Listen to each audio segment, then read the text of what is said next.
kita masih mau dan mampu melakukan kewajiban kita sholat zuhur berjamaah, ditambah kita masih mau meluangkan waktu kita untuk menambah pengetahuan kita tentang syariat yang dibawa oleh Nabi kita Muhammad SAW. Mudah-mudahan segala niat kita di majlis yang mulia ini akan diijabah oleh Allah Subhanahu wa taala. Ma'asyiral muslimin rahimakumullah. Kajian kita minggu lalu masih mengenai bab sholatil jamaah, bab yang membahas tentang sholat jamaah. Sudah kita terangkan definisi jamaah itu apa, kemudian fadilahnya sholat berjamaah itu apa, ya. Lalu jamaah apa yang paling afdal di antara sholat 5 waktu ini, ya. Urutannya bagaimana sudah kita bahas semuanya. Kajian kita berikutnya adalah hukmu sholatil jamaah, hukumnya sholat jamaah, ya. Al-mu'tamad annaha fardu kifayah. Dikatakan di sini, qala al-musannif rahimahullahu taala wa nafa'ana bihi wa bi 'ulumihi fid dharain amin. Hukmu salatil jamaah, hukumnya salat jamaah. Apa hukum kita mengerjakan salat jamaah? Al-mu'tamad, pendapat yang mu'tamad, yang kuat adalah annaha fardu kifayah. Hukum salat jamaah itu adalah fardu kifayah. Artinya fardu kifayah ini kewajiban yang yang dikenakan kepada sebagian kaum muslimin. Apabila sudah ada yang mengerjakan sebagian, maka gugur kewajiban bagi yang lainnya. Kalau dalam satu kampung nggak ada yang jamaah sama sekali, ya, maka satu kampung dosa semuanya, gitu ya. Cuma kalau ada jamaah di satu kampung, walaupun nggak semuanya warganya jamaah di situ, maka kewajiban atau dosa yang lain gugur dengan sebab ada sebagian jamaah yang mengerjakan sholat jamaah, gitu ya.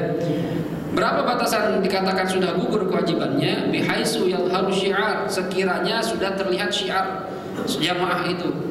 Artinya kalau kita sholat jamaah di kampung nih, di kampung kita, tapi kita jamaah di rumah berdua sama teman, orang nggak kelihatan ini ada jamaah, ini belum dikatakan syiar, ya. Tapi kalau jamaahnya di masjid, di musola, ya, 3 orang, 4 orang, kok udah kelihatan ada jamaah, ini sudah dikatakan syiar, ya. Jadi kalau di kampung ini syiar jamaahnya sudah kelihatan, maka dosa yang lainnya gugur, ya. Akan tapi kalau tidak kelihatan syiar sholat berjamaah ini, maka satu kampung dosa semuanya, walaupun ada yang berjamaah di rumahnya masing-masing. Jadi ayo kaum laki-laki, ya, kalau kita merasa laki-laki sholatnya di masjid, di musola, ramaikan masjid dan musola.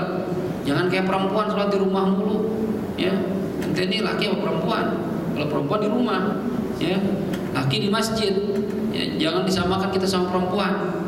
Giliran hak, ya, saya suami ini, kamu istri harus turut sama saya. Giliran sholat kayak perempuan di rumah, ya. Ramein masjid. Itu tiap langkah kita digajar pahala Allah Subhanahu wa taala besar. Rugi kalau kita sholat di rumah saja, ya. La sholata li jaril masjid illa fil masjid, kata Rasul. Tidak sempurna sholat seorang yang di rumahnya bertetangga dengan masjid kecuali di masjid. Ini bagi kaum laki-laki. Kalau perempuan lebih afdal di rumah, ya. Ini pendapat terkuat di mazhab Imam Syafi'i bahwasanya salat jamaah hukumnya fardu kifayah. Wa huwa qaulun Nawawi, ini pendapat yang dikuatkan oleh Imam Nawawi. Wa 'inda Rafi'i, menurut Imam Rafi'i termasuk mazhab Syafi'i juga, ini pendapat yang kurang kuat, annaha sunnah muakkadah. Ada yang mengatakan jamaah ini hukumnya sunnah muakkadah. Yang namanya sunnah kalau seandainya enggak jamaah juga enggak dosa. Ini pendapat yang kedua, ya. Tapi pendapat ini kurang kuat, ya. Ahkamu sholatil jamaah, ini dihukum secara umum sholat jamaah tadi. Ada yang mengatakan fardu kifayah, ada yang bilang sunnah. Tapi kalau kita perinci, hukum sholat jamaah itu ada sab'atun, ada 7, ya. Yang pertama fardu ainin. Ada jamaah yang hukumnya fardu ain, seperti apa? Wa dzalika fi sholatil jumu'ah. Fardu ain adalah fardu yang dikenakan atau kewajiban yang dikenakan pada setiap individu kaum muslimin, ya. Ini bagi siapa ini wajib jamaah? Fi sholatil jumu'ah, pada sholat Jumat. Bagi siapa wajibnya? Ala man tajib alaihim, bagi orang yang wajib Jumatan. Laki-laki, merdeka, muqimin, bukan mustafir, kemudian dia mampu, maka wajib untuk sholat Jumat. Kalau ada laki-laki, ya, beragama Islam, dia merdeka, bukan budak, bukan musafir, dia sehat, mampu untuk berangkat, akalnya sehat, dan tidak Jumatan, maka hukumnya dosa dan termasuk dosa besar. Ya, hati-hati nih, ya. Bahkan dalam satu hadis, kalau ada orang laki-laki ninggalin Jumat 3 kali, faqad tubi'a qalbu, hati sudah ditutup oleh Allah Subhanahu wa taala. susah nih, hati-hati nih. Jadi Jumatan itu bukan perkara sepele nih. Dan Jumat kemarin sudah kita bahas, jamaah sholat Jumat adalah jamaah yang paling afdal di antara sholat 5 waktu. Ya, jadi jangan sampai kita meninggalkan sholat Jumat sama sekali tanpa uzur. Nanti ada uzur-uzur boleh kita nggak Jumatan. Tanpa uzur kita nggak boleh meninggalkan Jumatan sama sekali. Ya, orang perempuan nggak wajib Jumatan. Orang gila nggak wajib Jumatan. Orang sakit yang sakitnya sampai dia tidak bisa ke masjid nggak wajib Jumatan. Musafir tidak wajib Jumatan. Cuma kalau tidak ada uzur sama sekali kayak kita nih, orang mukim atau mustautin bahkan, maka kita wajib berangkat sholat Jumat, gitu ya. Baik. Kemudian yang kedua, fardu kifayah. Hukum jamaah hukumnya fardu kifayah. Tadi ya, kalau sebagian sudah mengerjakan maka dosa yang lain gugur. Kapan ini? Fil maktubat 'ala rijalil ahraril muqimin 'ala mu'tamad 'inda Nawawi. Tadi sudah dikatakan bahwasannya menurut Imam Nawawi sholat jamaah itu hukumnya fardu kifayah. Atas siapa ini fardu kifayah? Atas laki-laki merdeka yang mukim pada sholat fardu 5 waktu. Ya, jadi laki-laki merdeka sekarang sudah gak ada budak, kita merdeka semuanya. Ya, mukim menetap di satu tempat, artinya bukan musafir. Kalau musafir, ya ini tidak kena kewajiban fardu kifayah karena bukan orang situ. Cuma kalau kita mukim, walaupun kita pendatang, Ustaz saya ini mukim saja Ustaz, bukan mustautin. Apa bedanya mukim dengan mustautin? Mukim itu orang yang menetap di satu daerah tapi ada niat ingin kembali ke kampung halamannya. Seperti misalnya orang cuma sekedar kerja doang, ditugaskan kerja di Jakarta, orang Surabaya 3 bulan 4 bulan. Selama di Jakarta dia dikatakan mukim. Orang mukim seperti ini kena kewajiban sholat jamaah, hukumnya fardu kifayah. Ya. Terus setelah 4 bulan dibalik lagi ke Surabaya. Ya. Tapi kalau mustautin adalah orang yang menetap di satu daerah, ya, dan dia tidak melakukan perjalanan atau safar, ya, kecuali ada hajat saja. Ya.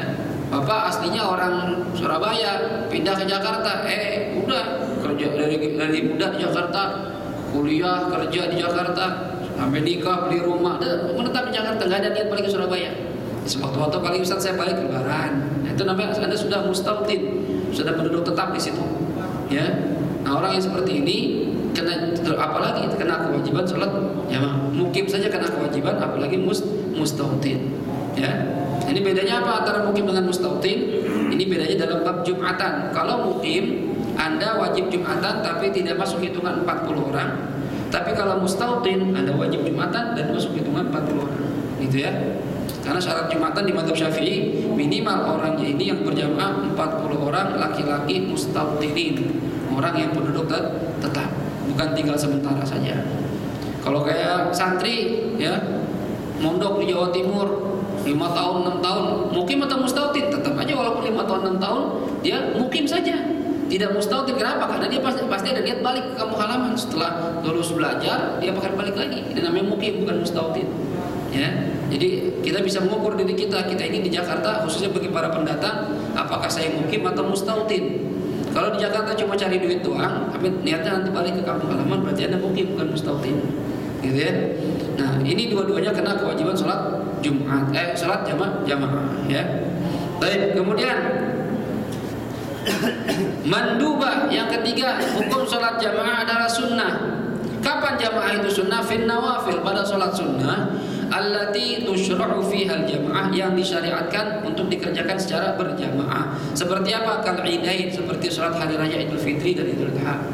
Ini sunnah, dan sunnahnya dikerjakan secara berjamaah. Artinya kalau bapak sholat id sendiri-sendiri di rumah sah-sah saja, tapi sunnahnya sholat id ini dikerjakan secara berjamaah, gitu ya. Minimal kemarin sudah dikatakan jamaah dua orang. Ya, misalnya di masjid ketinggalan, kesiangan bangunnya, ya mau ke masjid udah khutbah atau sudah bubar, gimana Ustaz nih? Hari Lebaran aja kesiangan, ya udah Anda sholat aja di rumah. Kalau ada istri belum sholat, ajak istri berjamaah, gitu ya. Adapun khutbahnya, khutbah bukan syarat. Dalam sholat id, khutbah itu bukan syarat tapi sunnah saja. Ya, beda sama khutbah Jumat, itu rukun, ya. Kalau nggak khutbah dulu langsung Jumatan, nggak sah Jumatannya. Tapi kalau sholat id hanya sunnah saja, nggak khutbah pun nggak apa-apa. Itu ya, yang penting sholat idnya jangan tinggalkan. Wal istisqa, sholat minta hujan, ya, minta hujan. Nah ini juga sunnah berjamaah. Misalnya Jakarta kering, ya nggak ada hujan, sekarang sih kebalikan ini, hujan mulu gitu. Ya, alhamdulillah Allah kasih hujan. Apalagi kemarin pas demo tanggal 2, masya Allah, ada banget demo itu. Ya, dari awal pagi kita datang itu nggak ada panas sama sekali. Mulai aus-aus ada gerimis, enak gitu demo tuh, masya Allah. Kebalikan demo tanggal 4 tuh, demo tandingan tuh, Allah kasih angin puting beliung. Ya, alhamdulillah Allah tunjukin tuh mana yang benar mana yang enggak. Ya, udah kelihatan. Hadirin ayo. Ya, ini masya Allah ya, sholat minta hujan ini kalau terjadi seandainya Jakarta atau daerah manapun kekeringan, gak ada air. Ya, ini baru dah kita bersolat istisqa, minta diturunkan hujan oleh Allah Subhanahu wa taala. Ya, istisqa ini bisa dengan cara sholat, bisa dengan cara doa. Ya, kalau doa udah manjur, doanya udah kabul, ya udah nggak usah sholat. Cuma kalau udah doa, ya udah tolong sama habaib, sama kiai, doain kiai, masih nggak turun juga, maka kita rame-rame, ya semuanya elemen masyarakat turun, ya ke lapangan, semuanya doa minta hujan sama Allah Subhanahu wa taala. Bahkan dalam bab istisqa itu bawa hewan ternak, bawa anak-anak kecil, bahkan bawa orang non muslim, bawa, karena semua butuh air, nggak cuma non muslim doang. Ya, jadi semua dibawa. Ini kalau salat istisqa. Mungkin di sini kita Jakarta nggak pernah. Saya selama di Jakarta, tinggal Jakarta nggak pernah ngerasain salat istisqa. Ya, nggak pernah kering. Alhamdulillah Jakarta ini. Ya, masih banyak ulamanya, banyak orang-orang soleh ya yang ngedoain kita. Ya, di Hadr di Yaman itu pernah saya ngerasain istisqa. Ya, minta hujan. Cuma bukan di Kota Tarim. Kota Tarim itu alhamdulillah tempat saya belajar nggak pernah kering. Ya, karena katanya salah satunya didoain oleh Sayyidina Abu Bakar Siddiq ketika berkunjung ke sana, didoain airnya berkah dan nggak pernah kering. Cuma daerah sekitarnya pada kekeringan. Akhirnya orang Tarim mendoakan untuk daerah sekitarnya, gitu ya. Ada salat istisqa seperti itu. Wa jama'atun nisa, jamaahnya salat perempuan. Ini juga sunnah. Ya, perempuan itu kan nggak sunnah ke masjid, boleh-boleh saja ke masjid boleh. Ya, bahkan Jumatan pun boleh nggak? Boleh. Ya, kalau perempuan hadir Jumatan di masjid sah salatnya dan nggak wajib mengulangi zuhur. Tapi afdalnya dia sholat di rumah, ya, atau di tempat sholat khusus perempuan. Ya, kalau di Tarim itu ada mushola khusus perempuan. Jadi perempuan kalau mau jamaah di situ perempuan, aja imamnya juga perempuan. Nah, ya, ini hukum jamaah perempuan, hukumnya sunnah, tidak wajib. Ya, tidak afdalnya di rumah, gitu ya. Jadi biasakan istri-istri kita kalau nggak perlu keluar rumah, nggak usah keluar rumah. Ya, kalau nggak ada hajat di rumah aja, perempuan lebih afdal di rumah.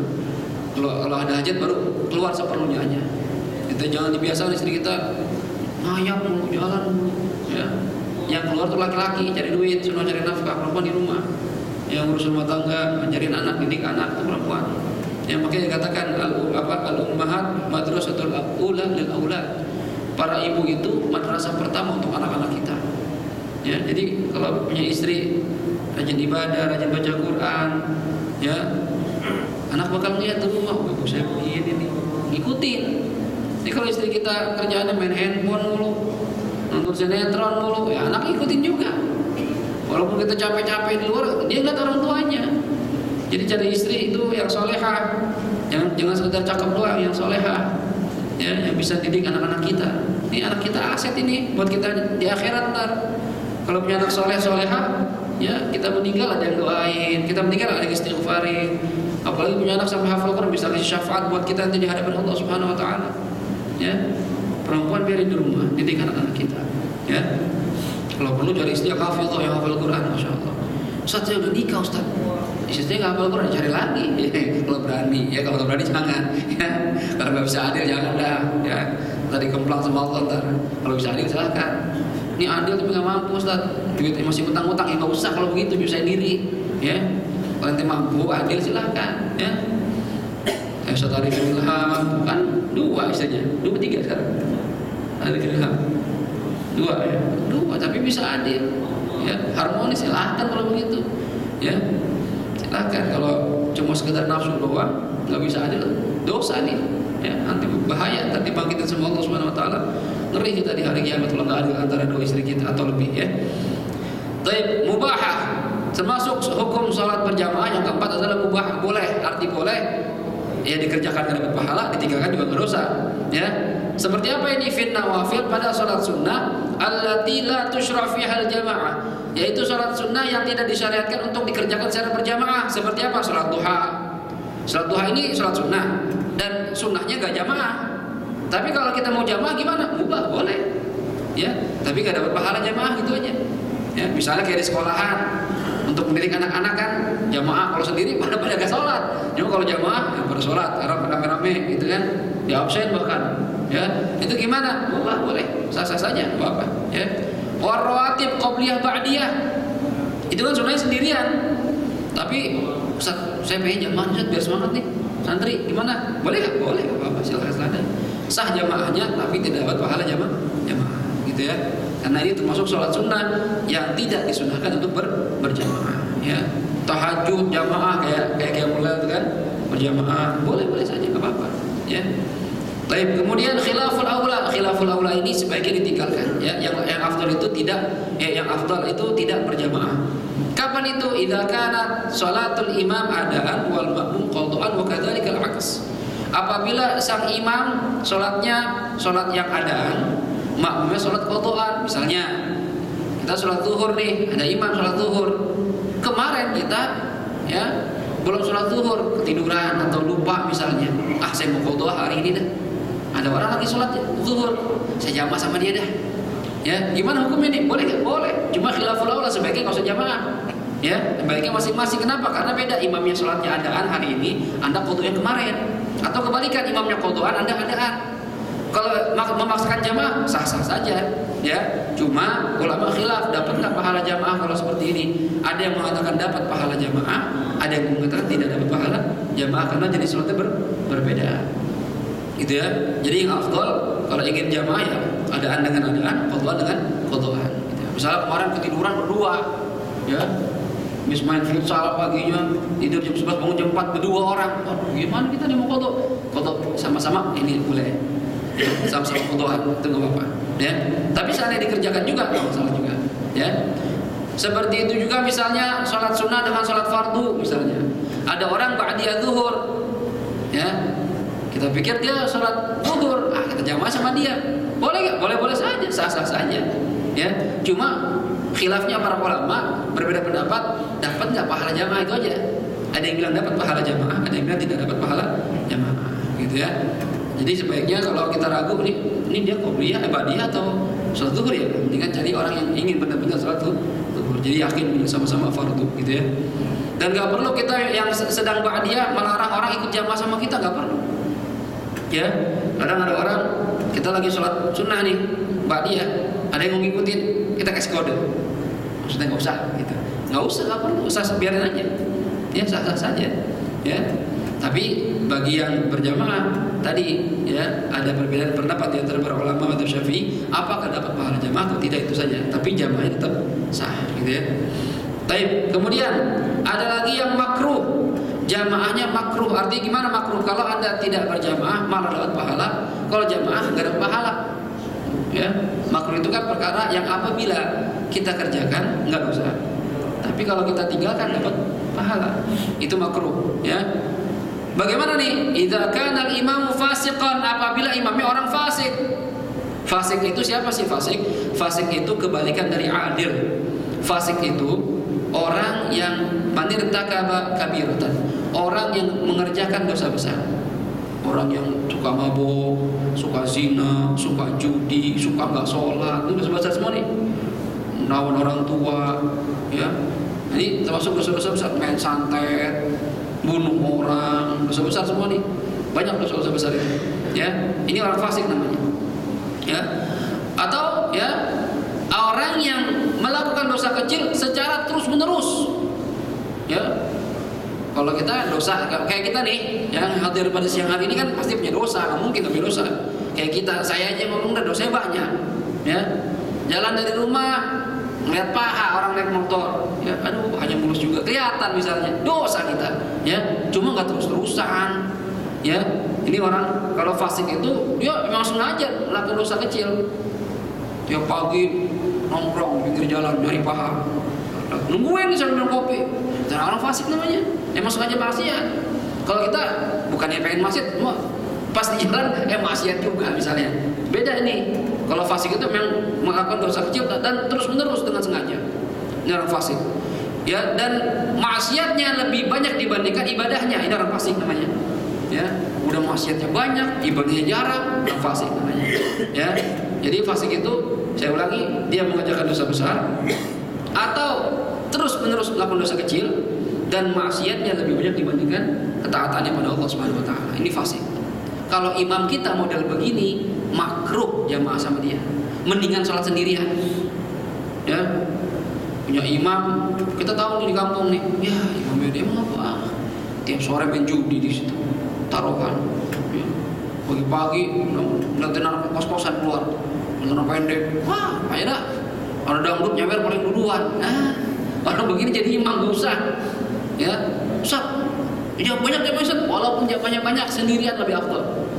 Ya, kalau orang fasik model begini, ya, suka mabuk atau sholat, ya, tatoan, antingan, ya boleh-boleh saja sholat tatoan antingan, ya, preman tobat kan wajar-wajar aja. Ada bahasa begini, Anda jangan heran kalau ngeliat orang tatoan sholat di masjid, harusnya Anda heran orang yang nggak tatoan kok nggak sholat di masjid. Nah, benar juga sih kalimatnya gitu, ya. Orang kan pasti punya masa lalu. Bandel, tatoan itu kan membuat tato hukumnya haram dalam Islam, ya, haram dalam Islam membuat tato. Tapi Ustaz, udah terlanjur Ustaz, saya dulu preman Ustaz, bandel gimana? Taubat, ya, nggak ada kata terlambat, taubat sama Allah minta ampun, ya.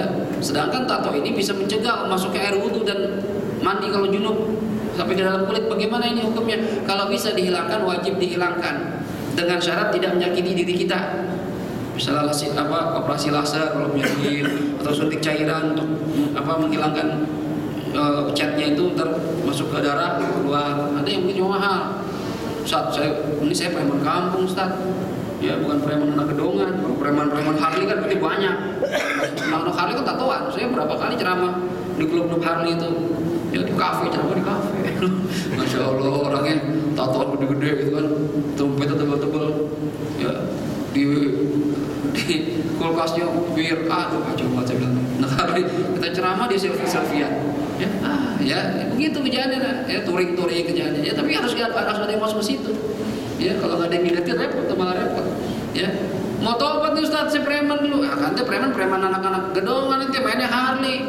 Ya, hilangin tuh sinar laser, bisa punya duit, punya, hilangin wajib. Suntik cairan mahal, beli, punya duit. Ya, itu kalau preman kampung ya suka malakin orang. Ya, dapat 5.000, 20.000, udah seneng banget dia. Preman kampung, tobat. Gimana Ustaz nih? Ya, saya mau tobat nih. Wah, operasi. Ya, Ustaz, saya boro-boro di rumah kontrak Ustaz. Ya. Terus gimana? Ada Ustaz caranya gimana? Zaman dulu saya ingat saya tuh ada preman tuh ya, kamu kan ngilangin apa pakai setrikaan.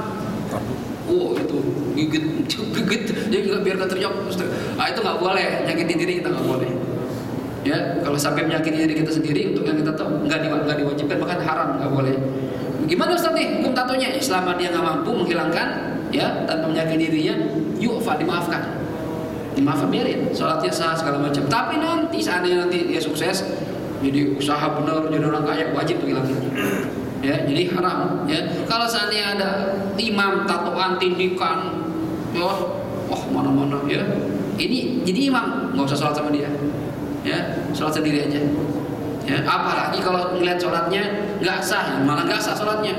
Ya, seperti apa? Sering saya ingatkan ini, banyak orang sholat kalau lagi ruku atau sujud celengannya kelihatan, auratnya kebuka. Ini maaf ya, ini perhatiin Pak, ya, abang-abang dia.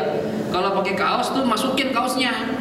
Ya, nggak gaul Ustaz. Ntar habis sholat keluarin lagi, nggak apa-apa. Lagi sholat masukin supaya apa? Ketika lagi sholat nggak ada aurat yang kebuka. Ini mending ya mulus hitam ya kelihatan aduh payah banget ini. Yang di belakang yang buyang itu lihat buyang kita ya, udah haram kita lihat gara-gara ente ya. Jadi perhatikan ketika sholat bajunya tuh yang rapi ya, jangan sampai aurat kita kebuka lagi sholat kita batal, apalagi ente jadi imam. Kalau ente nggak sah, ente nanggung dosa makmum di belakang ente, kan berat ini ya. Jadi benar-benar perhatiin siapa imam kita nih. Imam itu terpilih orangnya, jangan sembarangan. Ini imam sholat gimana imam satu kampung, satu daerah, imam provinsi, ya mereka gak lagi nih. Balik apa balik aja, mau balik ke situ lagi. Imam sholat aja terpilih, ya gak bisa imam itu sembarangan dalam sholat. Ya, orang yang gak ngerti ilmu sholat, gak ngerti fikih, jangan usah jadi imam.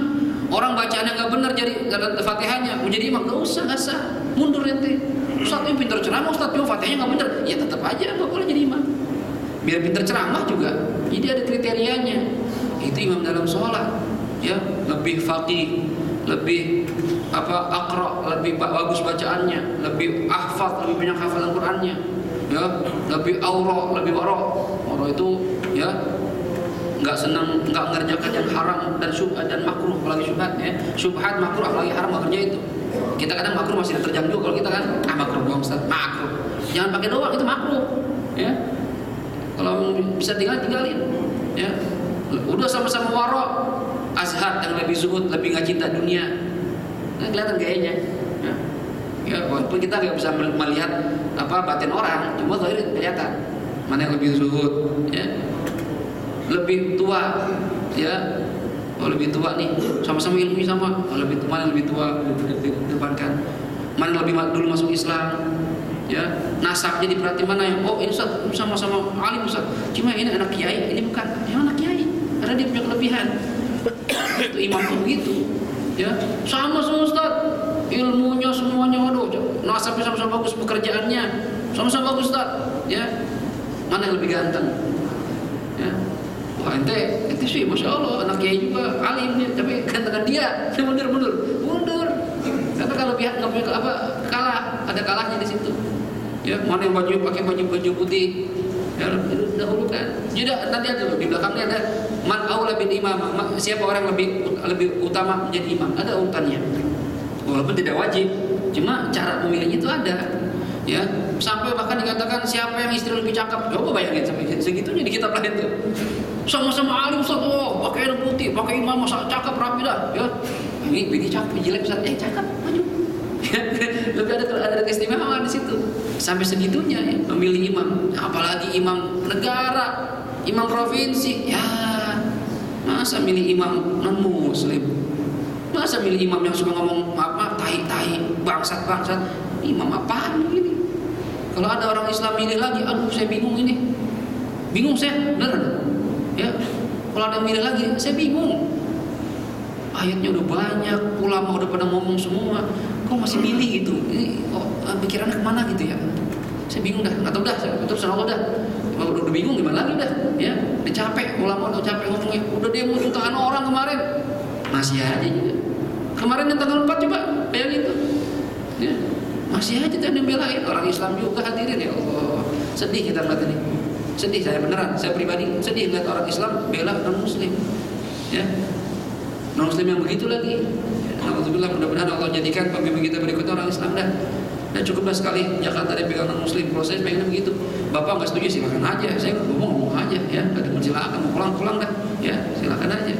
Yang penting perintah Allah hati-hati. Walan tardu ankal yahudu walan nasara hatta tattabi'a millatahum. Orang Yahudi, orang Nasrani kata Allah nggak akan pernah ridho sama kalian, nggak akan. Bapak percaya sama Quran? Kadang saya bingung nih orang-orang yang bela-bela non Muslim ini percaya sama Quran? Percaya. Cuma Allah bilang orang Yahudi, orang Nasrani nggak bakal ridho sama kita, masih aja dipilih, masih aja dibela. Terus Qurannya taruh di mana? Kata Allah, kata Rasulullah, orang yang jadikan Al-Quran itu imamnya, pemimpinnya, pengantar dia jadi imam yang kita ikutin, Allah Al-Quran ini akan antar kita ke surga. Cuma kalau Al-Quran kita taruh di belakang, Quran ya dilempar ke belakang, nggak dipakai, ini Quran bakal narik kita ke neraka. Alhamdulillah min dzalik.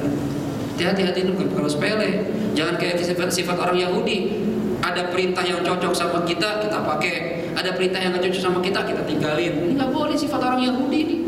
Udkhulu fis-silmi kaffah, kata Allah. Hai orang-orang yang beriman, masuklah kalian ke dalam Islam secara menyeluruh, jangan setengah-setengah. Ya. Dibilang Islam, tapi kok begitu? Ya, ini kita ngeri kita nih. Ayo, kita benahi diri kita benahi akidah kita, patuh sama Allah Subhanahu wa taala dengan sepatuh-patuhnya. Saat bertamu saat Islam iya, tapi kan enak nanti di surga.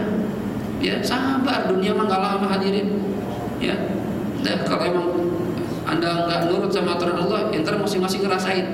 Ya, lana a'maluna wa lakum a'malukum, kata Allah. Bagi kami amal kami, bagi kalian amal kalian. Tadi di akhirat Allah yang nentuin semuanya itu, kelihatan semuanya itu. Mana Islam yang benar, mana Islam yang munafik kelihatan di hadapan Allah Subhanahu wa taala. Ya. Ngeri kita nih kalau udah masuk golongan munafik, ngeri. Munafik itu lebih dahsyat dari orang kafir. Munafik itu, kalau kafir jelas dia beda agama sama kita, musuhin kita jelas. Cuma kalau udah munafik, ngeri kita, bingung nih. Ini saudara saya, dia sholat sama saya, cuma kelakuannya begini. Ini munafik. Hati-hati hadirin. Ya, sekali lagi saya berkali-kali di mana-mana itu, ya, saya ingetin terus. Mau ceramah lagi haul, kayak ceramah 7 hari, tetap aja saya selipin. Saya khawatir Jakarta ini keulang lagi dipegang orang non-muslim. Kalau sudah disampaikan masih kejadian, ya ini bariun minkum. Ntar saya bisa bilang begitu, ya Allah saya lepas tangannya, Allah saya udah sampaikan ya Allah. Masing-masing dah. Gitu. Ya, jelas sudah ya. Jadi hati-hati, pilih imam jangan yang fasik. Orang Islam fasik aja nggak boleh, apalagi non-muslim, ya. Kemudian hukum jamaah yang keenam, haramun ma'asihah. Ya, ada hukum jamaah haram tapi masih sah. Berjamaah yang bagaimana? Idza kanat fi ardin maghsubah. Apabila jamaahnya dikerjakan di tanah yang ghasab. Tanah yang digosok. Ghasab itu beda sama nyolong. Ya, ada sariqah atau sadaqah, ada ghasab. Beda ya. Kalau sariqah, nyolong itu gini. Ngambil barang orang, ya. Namanya ngambil enggak pakai izin. Ngambil barang orang tanpa izin dan tidak ada niat mengembalikan, itu namanya mencuri atau nyolong. Ya, ini haram. Ada juga yang masuk haram juga, cuma orang kadang suka jembelain, yaitu ghasab. Apa itu ghasab? Mengambil atau mempergunakan barang-barang lain tanpa izin pemiliknya, ya, tapi niat mengembalikan. Ini ghasab namanya, haram juga nih. Contoh, kita mau ke kamar mandi, kita pakai sepatu mahal. Waduh, nggak ada sandal. Ya, kalau saya jalan kaki saya kotor. Ada sandal jepit nih, ini orang pakai aja dah. Walaupun sandal jepit murah, cuma masalahnya ini punya orang. Beda kalau punya masjid yang disediakan lah cerita. Punya orang, belum tentu dia itu dipakai kita. Ya, belum tentu dia ikhlas kita pakai sandalnya. Kita pakai aja, walaupun niatnya baik. Ntar saya balik ke Ustaz. Iya, tapi itu ghasab. Anda tahu nggak dia itu atau enggak? Enggak, ya haram. Nah, beda ya. Jadi kalau ghasab balikin, tapi tetap haram. Jadi jangan sepelekan masalah ghasab ini. Ya, mendingan kaki kita kotor cuma kotor doang, nggak najis. Nggak apa-apa. Daripada kita ghasab barang orang, ngapain? Ya, jadi haram. Ya, yang kita kerjakan itu. Tiap langkah kita jadi dosa. Ya, jadi nggak usah. Ya, ghasab ini haram juga, jangan disepelekan. Ya, kalau bisa sih masjid-masjid yang tempat wudunya agak di luar, tempat wudunya sediakan sendal. Biar orang jadi nggak ghasab gitu ya. Kesian sendal orang pakai tadi mau pakai sendal mana ya? Nungguin dulu. Giliran udah pulang sendalnya, oh ini dia. Malu kita jadinya. Ya, gimana ini? Ya. Makanya kalau ke masjid jangan pakai sendal jepit dah, digosopin dulu. Sendalnya bagus saja. Tapi sebab salah juga ya bagus hilang lagi ya. Sebab salah nih ya. Orang Islam ini payah banget ya. Kita tata hati kita, amal kita ya. Pakai sendal bagus hilang, sendal jelek digosok. Ya sebab salah. Ya kita ikhlasin aja dah kalau gitu dah. Daripada saudara kita dosa. Enggak apa bang, pakai bang. Ya, nanti saya mau pakai, ada gitu aja dah. Kesian saudara kita ya. Tapi kita jangan ngarepin diikhlasin, jangan. Ya, cuma kalau sendal kita dipakai orang, kita punya pakai sendal jepit nih dipakai orang wudu, gitu ya, dia balikin, ya udah maafin aja udah saudara kita itu. Ya. Cuma kita yang make jangan punya perasaan begitu. Antar paling dimaafin, jangan. Emang pasti dimaafin. Ya, belum tentu dia lihat kita pakai. Kan kalau dia lihat, maafin bang saya pakai, masih mending bisa minta maaf. Kalau enggak, gimana? Ya, hati-hati hadirin. Dan ghasab ini kalau seandainya terjadi kerusakan pada benda tersebut yang kita ghasab, kita wajib ganti. Ya, pas pakai sandal putus, ya Ustaz putus, ya ganti. Bisa baru cuma wudu doang Ustaz, ya ente pakai, ente nggak izin, ganti. Gantinya gimana? Ya sepadan sama itu, nggak harus yang minta yang baru, enggak. Ya sendalnya harus 10.000, saya minta ganti yang gocap ya, nggak bisa yang sama. Ya harus yang sepadan, gitu ya. Ustaz, tapi nggak ada Ustaz yang udah bekas-bekas pakai, nyari second, nyari second. Ya, itu belinya yang baru, anggap aja hadiah. Yang penting dimaafin. Masalah dimaafin orang ini berat hadirin. Kalau udah masalah ya ada hak sama orang lain, kita nggak minta maaf, nggak minta ditunya, urusan di akhirat berat ini. Mendingan di dunia yang berat diminta ganti baruan, ya nggak apa saya beli baru lah, yang penting maafin ya, iya saya maafin. Beli baru ya, iya saya beli baru. Maafin ya, iya maafin. Itu enak. Kalau udah di akhirat, bagaimana kita gantinya? Kata Rasulullah, ada orang amalnya banyak, sholatnya bagus, puasa, zakat, haji, jihad. Oh, cakep. Banyak yang nuntut. Ya Allah saya dikatain, ya Allah saya difitnah, ya Allah saya dikelepak sama dia, ya Allah harta saya diambil, ya Allah barang saya digosok. Wah, yang nuntut banyak di hadapan Allah. Amal kita dikasih ke orang, yang nuntut masih banyak. Gimana? Bingung nih cara minta maafnya. Ya, jadi saya maafin, tapi ini dosa saya pegang tuh, kasih dosanya. Ya Allah, kita mau begitu? Hati-hati hadirin. Ini kalau dosa sama manusia berat, mendingan punya dosa sama Allah, walaupun jangan dosa aja, ya. Tapi kalau dosa sama Allah kita taubat itu gampang. Allah ya Arhamar Rahimin, gampang maafin. Ghafurur Rahim. Cuma kalau manusia, aduh. Hati, jaga lisan kita, hati-hati. Jangan ngomongin orang, jangan nyakitin orang. Tangan kita jaga, kaki kita jaga, jangan sampai nyakitin orang. Ya. Kalau ada nyakitin orang, nggak sempat minta maaf, berat hadirin. Ya. Oke, biasain kalau punya salah buru-buru minta maaf, jangan gengsi. Kalau salah gengsi minta maaf. Ya. Jangan salah, aku saya maafin saya salah gitu. Kalau perlu ada keributan antara kita sama saudara, kita aja minta maaf, biarin aja walaupun kita nggak salah, biarin. Ya. Karena memaafkan lebih enak, lebih indah dibandingkan kita menyimpan dendam terus-menerus. Ya, sampai mati gua maafin, ya Allah, sampai segitunya. Ya, ya. Kata Rasulullah, orang yang mudah memaafkan saudaranya, nanti Allah akan mudah memaafkan dosa-dosa dia. Kita maafin saudara kita punya salah. Makanya Al-Habib Ali bin Muhammad Al-Habsyi yang mengarang Maulid Simtud Durar itu, beliau punya amalan harian. Salah satu amalan harian apa? Ketika termasuk sahabat, amalan sahabat. Kata Rasulullah, nanti ini ada orang ahli surga, kata Rasulullah.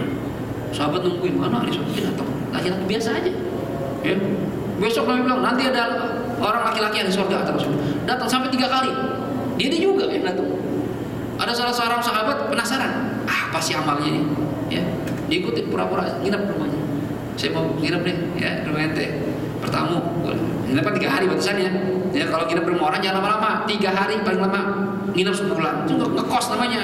Ya, numpang rumah teman 3 hari doang. Setelah 3 hari perhatiin tahajudnya biasa-biasa aja, banyak-banyak banget. Puasa sunnah juga biasa, apa bingung. Setelah 3 hari diteliti, nggak ada keistimewaan ini. Ditanya, Fulan, Nabi pernah bilang kamu ini ahli surga. Oh masa iya? Kamu amalan biasa aja kayaknya. Apa sih yang keistimewaan dari kamu? Katanya sih nggak ada apa-apa. Cuma saya pengen tidur, saya biasain diri saya. Kalau pengen tidur, saya niat begini ngomong sama Allah, ya Allah, saya bersihkan hati saya dari sifat dengki sama orang lain. Saya nggak punya perasaan nggak suka sama orang yang bikin salah sama saya, semua saya maafin. Itu doang, udah pengen tidur begitu. Kita pernah nggak gitu? Kadang kita tidur masih mikirin musuh kita. Besok gua apain orangnya? Lu masih mikirin sampai ke bawah tidur. Udah, yang udah biarin, maafin aja udah. Ya. Jadi kalau urusan sama hak kita maafin. Cuma kalau urusan untuk hak agama, maaf dulu. Nggak bisa. Lewat hukum, gitu ya. Ya, jangan takut terus. Kalau untuk agama jangan takut. Cuma kalau buat diri kita maafin. Udah, anak maafin ente. Ya, walaupun ente nggak minta maaf, anak maafin, biarin. Kita berharap apa? Kita mudah maafin orang lain, nanti Allah mudah maafkan dosa-dosa kita. Itu biasain begitu, hatinya bersih jadinya. Ya, baik. Jadi jangan membiasakan diri gosok. Sholat di tempat yang tanahnya gosok sah jamaahnya, tapi haram. Ya, misalnya gini, ada tanah, ada pelangnya, dilarang masuk ke area ini, milik bapak fulan misalnya. Kita cuek aja, abu dulu, sholat yuk. Mas, nggak boleh mas, sholat situ mas. Oh itu tadi, biarin aja, orang gak ada. Sholat sini, sholat, yuk, sholat kan bagus. Sah nggak jamaahnya? Sah, tapi haram. Dia nggak boleh, kalau tanah orang nggak boleh kalau nggak diizinin.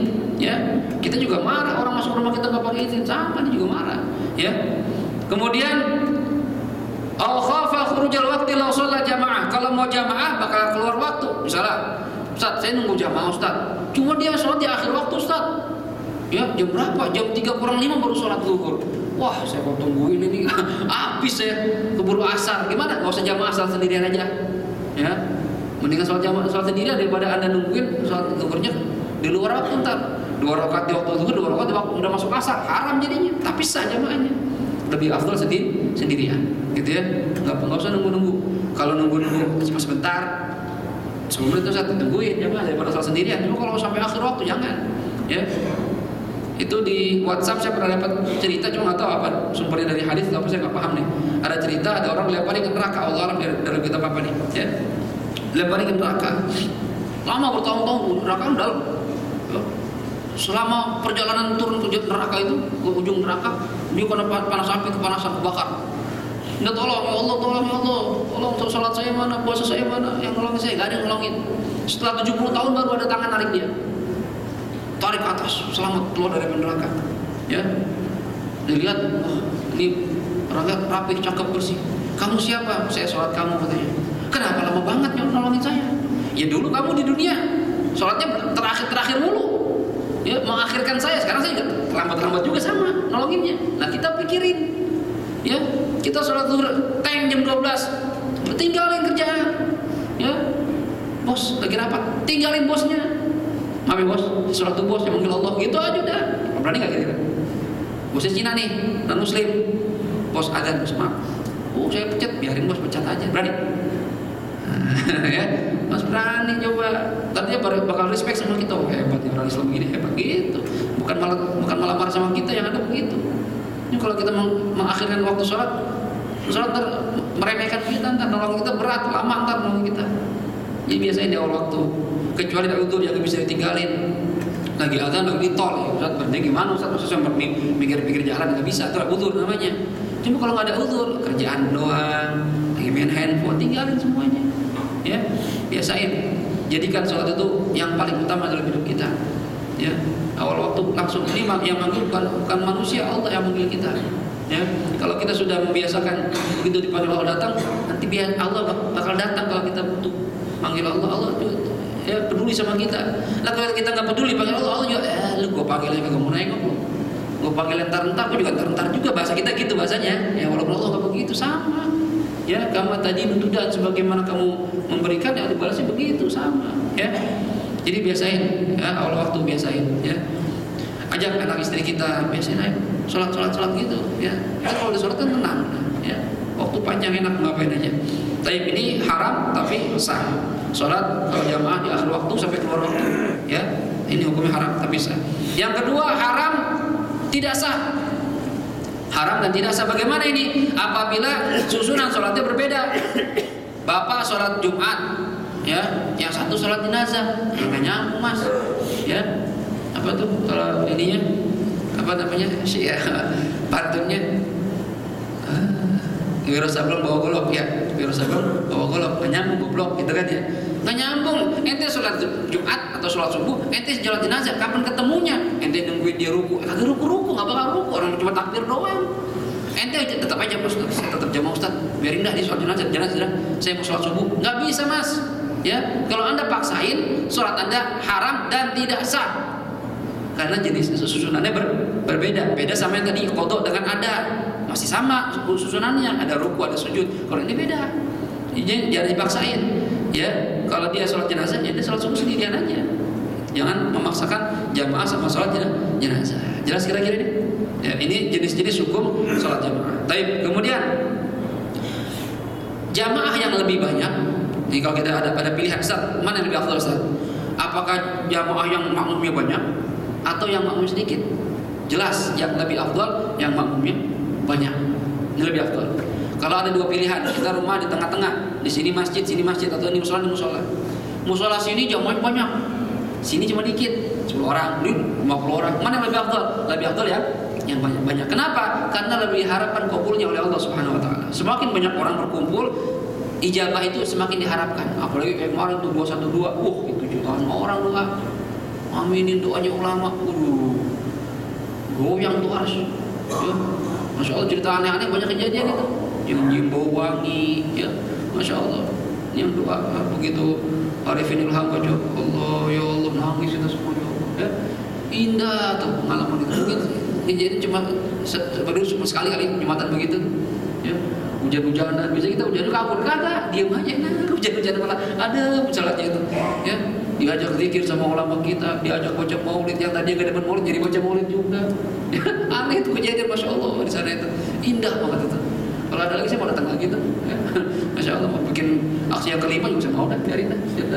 Enak pak, hadirin zikir bareng-bareng, kumpul sama saudara kita kayak zaman haji gitu, orang kita nggak kenal jadi baik. Gitu.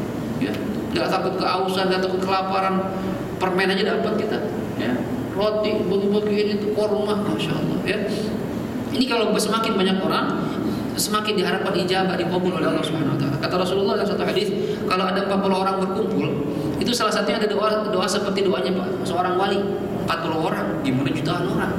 Ya, makanya jamaah yang lebih banyak itu lebih afdol kita ikutin dibandingkan jamaah yang sedikit. Ya, tapi nah ini kan kaidah. Jamaah yang lebih banyak lebih afdol dibandingkan yang sedikit. Ini kaidahnya. Cuma ada pengecualian. Terkadang jamaah yang sedikit ini lebih afdol dibandingkan yang banyak dalam beberapa masalah. Di antaranya apa? Yang pertama, idza kanatil jama'atul qalila tata'attal bi ghiyabi. Kalau jamaah yang sedikit ini kita nggak hadir ke sana, bubar jamaahnya. Misalnya kita orang yang dihormatin, ustadz, kiai, sholatin musola ini. Kalau nggak ada kita, orang nggak mau jamaah, libur jamaah. Nah, orang yang model begini lebih afdol di jamaah di situ walaupun sedikit makmumnya. Karena kalau anda nggak hadir di situ, musola ya sepi. Ya, nah, ini lebih afdol begini. Kalau kehadiran kita ya berpengaruh tentang adanya jamaah atau tidak. Jadi kalau nggak ngaruh, saya kalau di sono ya orang tetap jamaah, di sono orang tetap jamaah. Ya, ente mah nggak ada pengaruhnya. Ente tetap yang pilih yang banyak. Cuma kalau orang yang berpengaruh terhadap jamaah kayak misalnya imam, atau dia bukan imam, cuma ustadz ya atau sesepuh. Orang kalau ada dia enak jamaah, enak ngumpul sama dia. Cuma kalau dia nggak ada, malas orang pindah ke sono. Lebih afdal di sini. Walaupun jamaahnya sedikit. Ini yang pertama ya. Yang kedua dikecualikan juga idza kana imamul jama'atul katsirah fasiqan. Hari ini mirip seperti tadi. Apabila jamaahnya yang makmumnya banyak ini imamnya orang fasik. Di masjid sini atau mushola sini, oh jamaahnya 100 Ustaz. Ya. Banyak Ustaz. Itu geng motor Ustaz. Imamnya ketua gengnya. Oh, geng motor. Tiap malam ngetrek taruhan, ya kan? Boncengan sama cabai-cabean, sama terong-terongan, ya kan? Macam-macam dari sekarang udah cabai di bawah-bawah ya. Ini perempuan nih, ya imamnya, wah ketua geng motor Ustaz, ya. Jamaahnya anak buahnya dia 100 orang. Yang ini Ustaz ya, cuma 20 orang Ustaz. Dikit Ustaz. Mana yang lebih afdal? Ini imamnya orang fasik, ya demen maksiat, jangan di jamaah situ, yang sedikit lebih afdal. Walaupun banyak cuma orang maksiat imamnya doang. Walaupun yang belakangnya orang baik, imamnya orang fasik, jangan. Cari yang imamnya orang baik, orang adil, bukan orang fasik. Jelas nih, orang adil itu orang yang nggak mengerjakan dosa besar atau dia mengerjakan dosa kecil tapi nggak terus-terusan dan ibadahnya lebih banyak dibandingkan maksiatnya. Ini orang adil namanya. Karena kalau nggak dosa sama sekali nggak ada, kecuali Rasulullah SAW. Ya, nah kalau kayak kita mah ya dosa, cuma ya kan kita akan terus-terusan, gitu ya. Ini termasuk orang adil. Jadi kalau imam orang fasik, jamaahnya banyak, lebih afdal yang sedikit aja. Ya, ini yang kedua. Yang ketiga, idza kana imamul jama'atil katsira sahiba bid'atin la yukaffar biha karawafidin aw mutajassim. Apabila imam salat yang jamaahnya banyak, itu orang yang ahli bid'ah. Wah, ini masalah bid'ah nih, ya. Tapi bid'ah yang enggak sampai kafir. Ini bid'ah apa sih Ustaz? Ya, saya sering banget tanya di mana-mana nih. Ya, hadirin juga mungkin udah pernah saya terangin ya. Bid'ah itu ya dalam bahasa Arab sesuatu yang baru ada. Dulunya nggak ada, terus ada, itu namanya bid'ah. Itu dari segi bahasa itu bid'ah. Ya.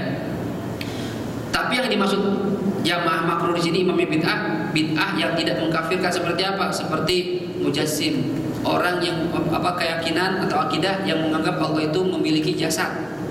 Yadullahi fawqa aydihim, tangannya Allah ada di atas tangan mereka. Dia menggambar Allah punya tangan kayak kita. Cuma tangan gimana? Ya punya tangan aja dah. Enggak. Ini enggak boleh akidah begini nih. Ya, maaf saudara-saudara kita yang mengaku-ngaku ahli sunnah ya, sudah membeda-bedakan kita, dia menganggapnya seperti itu. Allah duduk di atas arsy. La haula wala quwwata illa billah. Emang Allah makhluk. Ingat di akidah ya, yang sifat wajibnya Allah mukhalafatul hawadits. Allah itu beda sama makhluk, enggak sama kayak kita. Makanya para ulama tafsir ahli sunnah itu lebih mengedepankan penafsiran Al-Quran yang seperti ini, ayat-ayat seperti ini. Yadullahi fawqa aydihim, berarti tangan, tapi kekuasaan Allah ada di atas mereka. Ya, Ar-Rahmanu 'ala 'arsy istawa. Allah bersemayam di arsy kayak duduk begitu kayak raja di singgasana. Enggak begitu.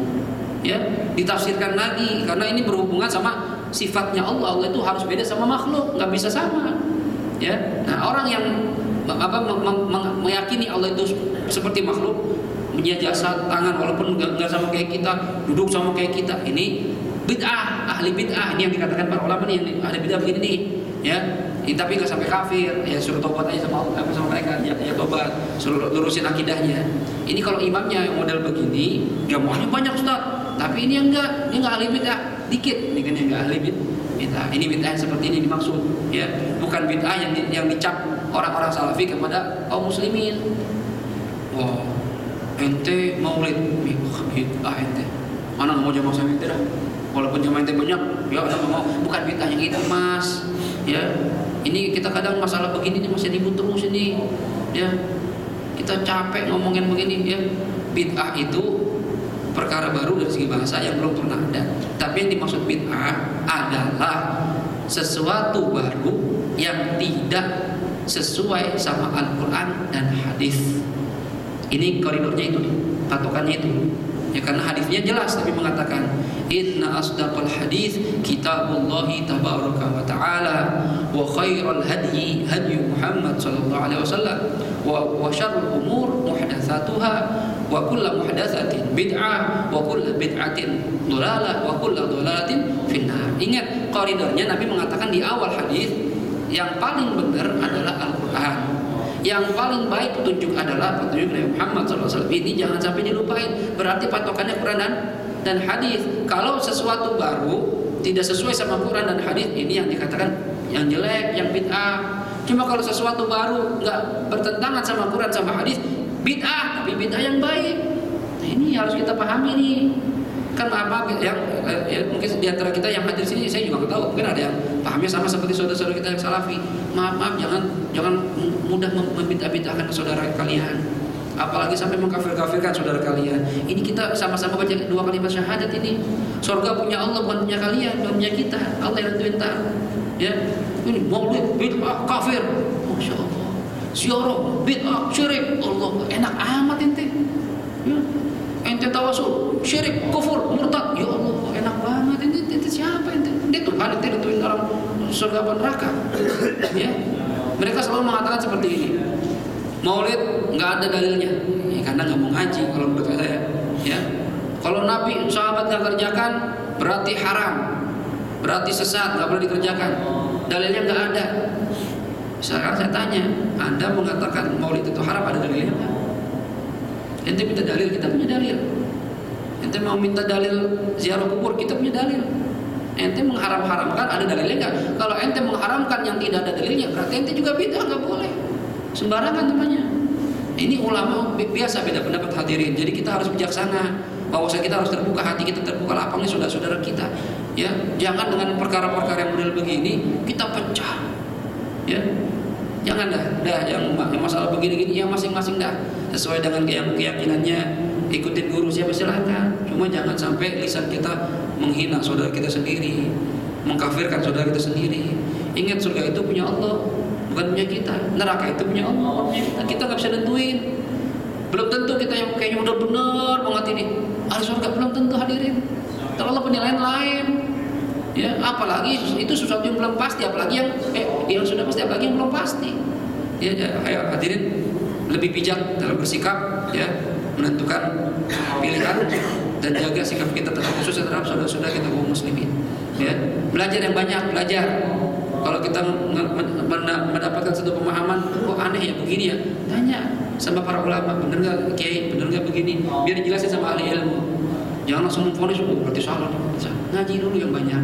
Ya, ulama tuh banyak, ngaji dulu, bikin perbandingan. Oh iya, saya juga suka paham ya, baca-baca atau nonton video-video teman-teman salafi, saya pahami. Oh iya, mereka menyampaikan, memaparkan pemahaman mereka, silakan, nggak apa-apa di kalangan mereka.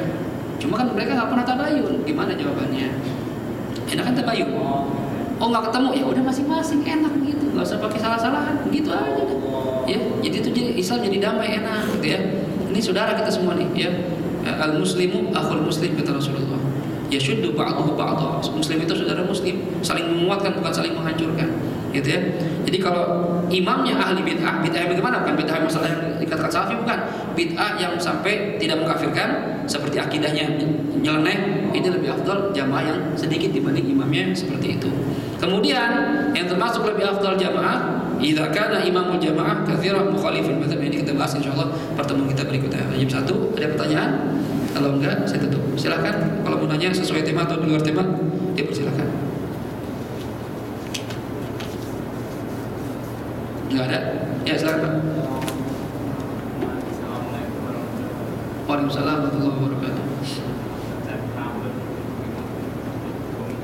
Gimana Pak? Ngecat rambut. Oh. Bagaimana hukum mengecat rambut di madzhab Imam Syafi'i? Hukum mengecat rambut ini hukumnya kalau pakai cat hitam hukumnya haram. Ya.